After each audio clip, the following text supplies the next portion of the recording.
Hello everybody, long time no see. I have not been feeling great. I feel like I'm breathing through a flute and my head pretends it's a Beyblade sometimes. Although I've been taking a break from making videos and focusing on rest, I came across something in the miniature scene that I just have to talk about. Sickness be damned. I found a Kickstarter that wants to sell you AI-generated minis. What? Maybe it's because I can't breathe through my nose, or maybe it's because I hate generative AI. I'm irritable, and I'm ranting today.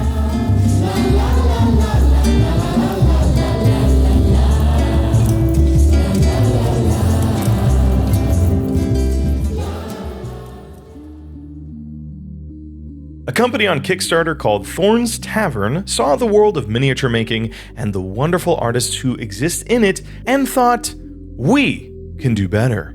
Their pitch is to remove the sculptor altogether and use AI to automate the miniature making process. Gone are the days of searching for custom miniatures, building kits, and even painting. We can all agree those are chores, right?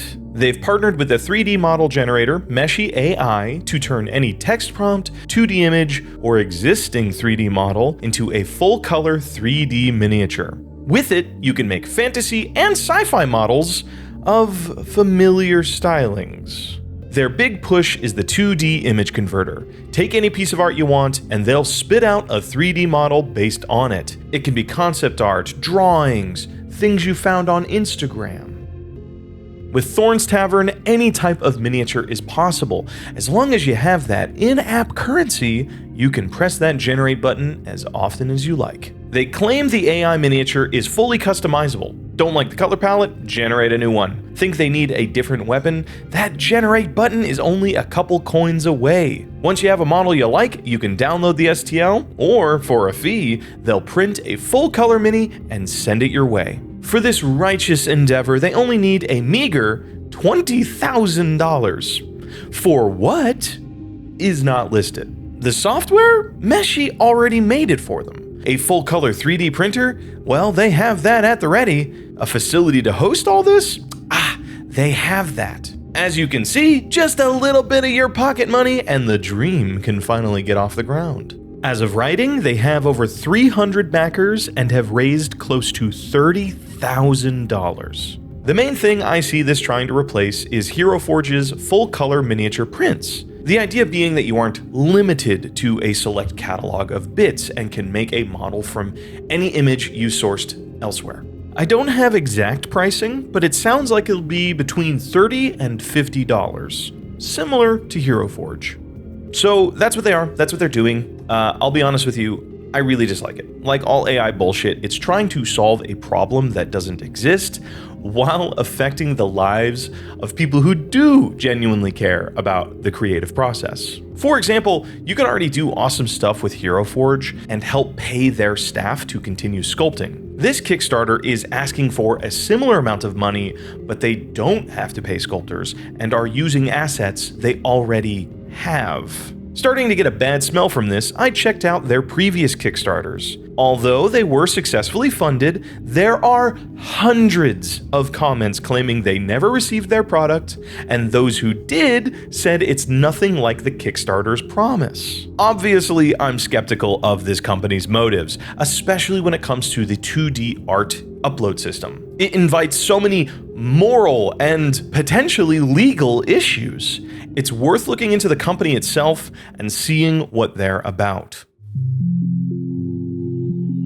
On the surface, the Kickstarter looks simple. It's clearly using AI-generated graphics and writing. But if you look closer at the campaign and how they market it, a dubious picture starts to unfold.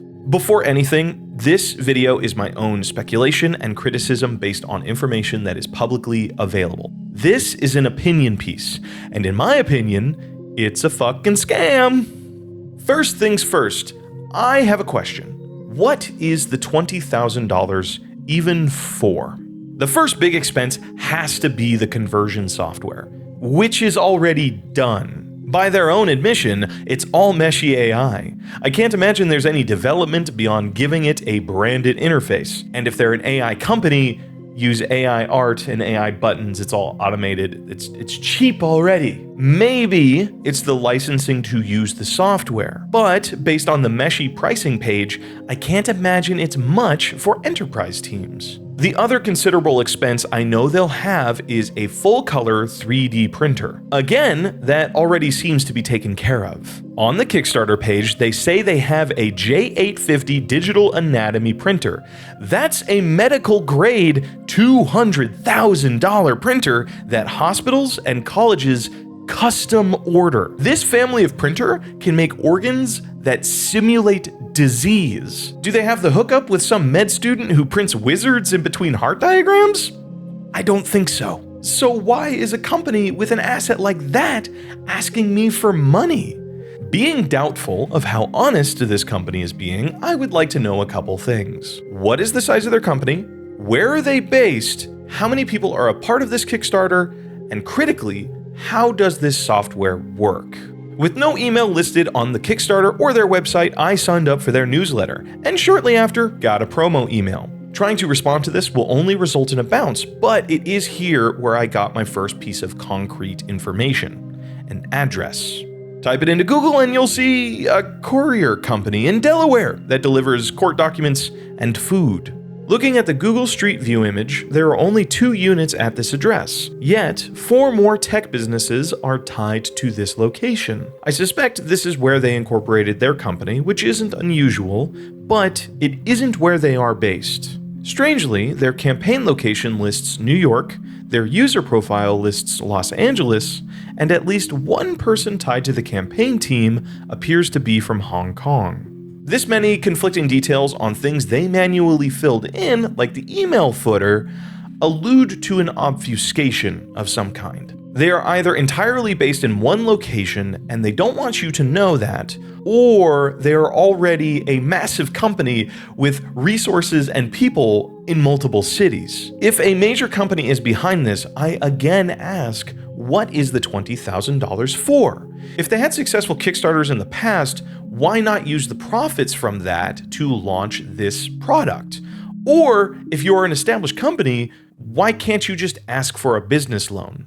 I also speculate that if they are hiding their country of origin, that is to make it harder to pin down, and potentially use a factory where labor isn't as highly valued, or where copyright law isn't as strongly enforced. With so many questions and no listed email to ask them, I regretfully had to spend $1 to access their Kickstarter campaign chat, where I asked for a press email. This instantly got an answer and put me in contact with a team member. At first, they were replying to my emails within minutes of sending. They agreed to answer my questions, but first they needed to know my YouTube channel and the social media pages where I am active.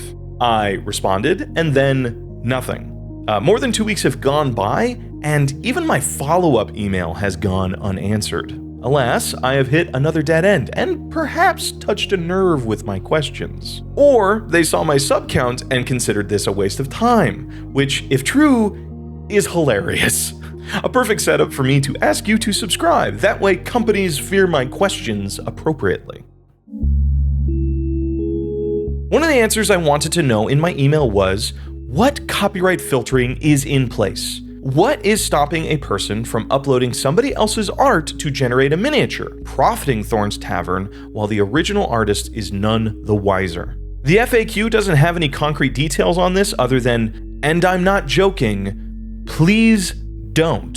You're starting a company that sells minis based on other people's art, and your moderation system is, pretty please don't steal that art? What kind of asshat thinking is that? If you want to put technology like this out there, it is your job to create a system that moderates. Exactly, specifically, how are you preventing your own profit from stolen material? That's a simple fucking question, and not having an answer for it is either grossly negligent or outright malicious. You make me feel unwell.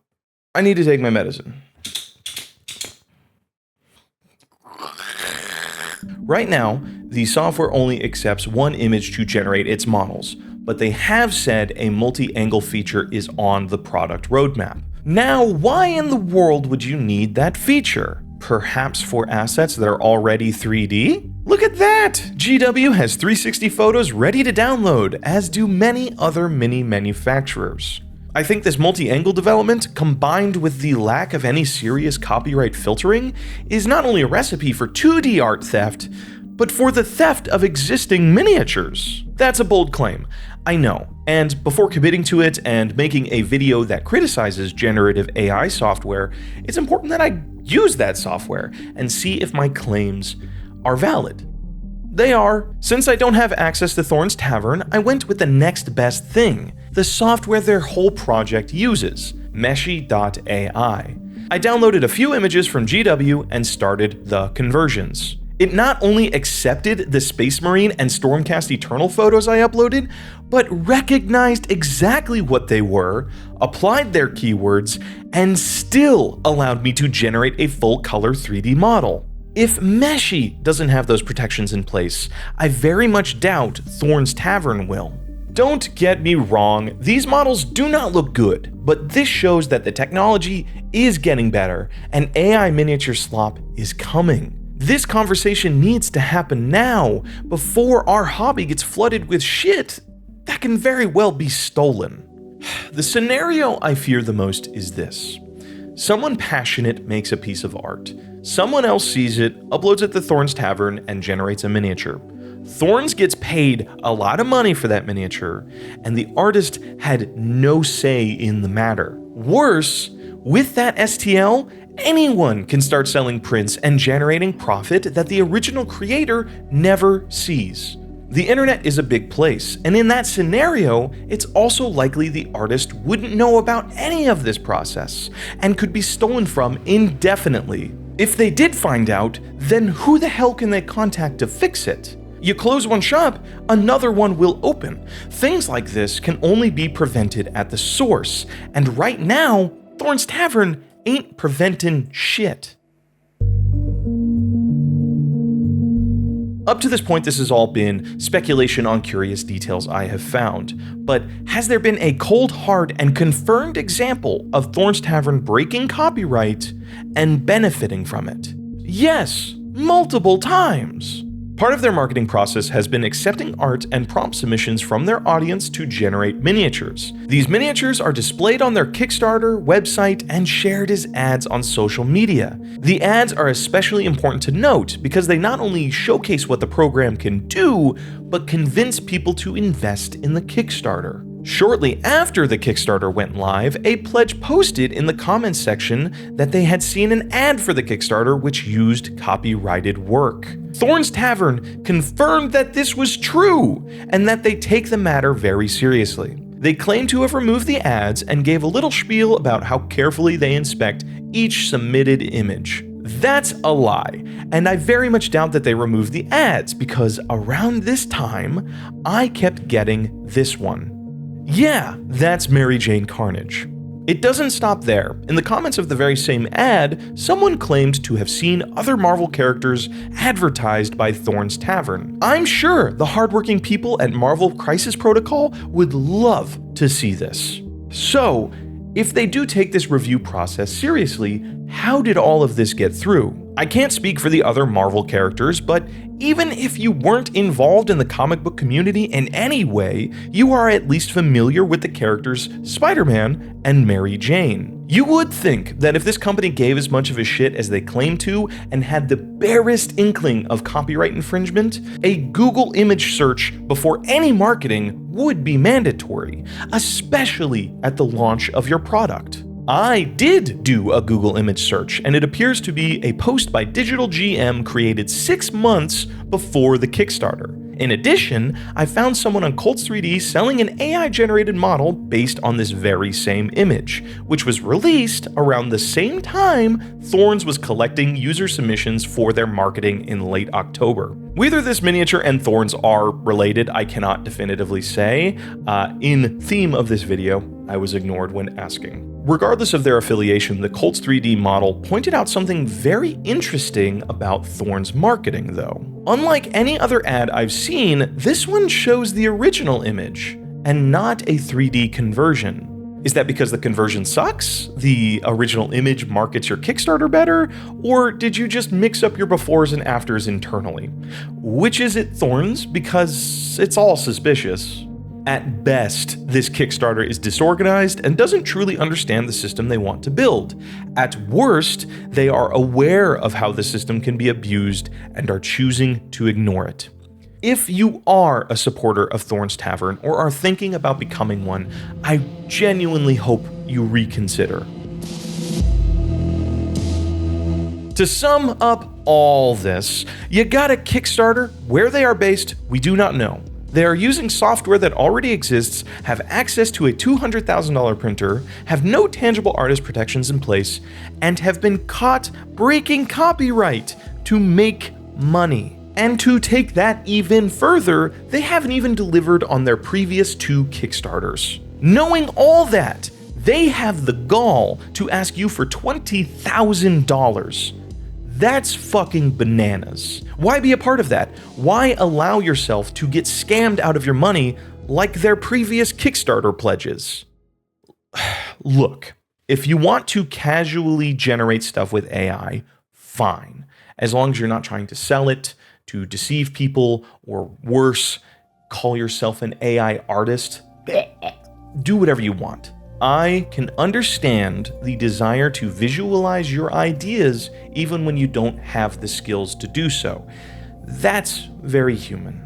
But something needs to be done about these shady companies trying to profit off of that desire. They are stealing from artists, indirectly and directly, all the while empowering other thieves to steal as well.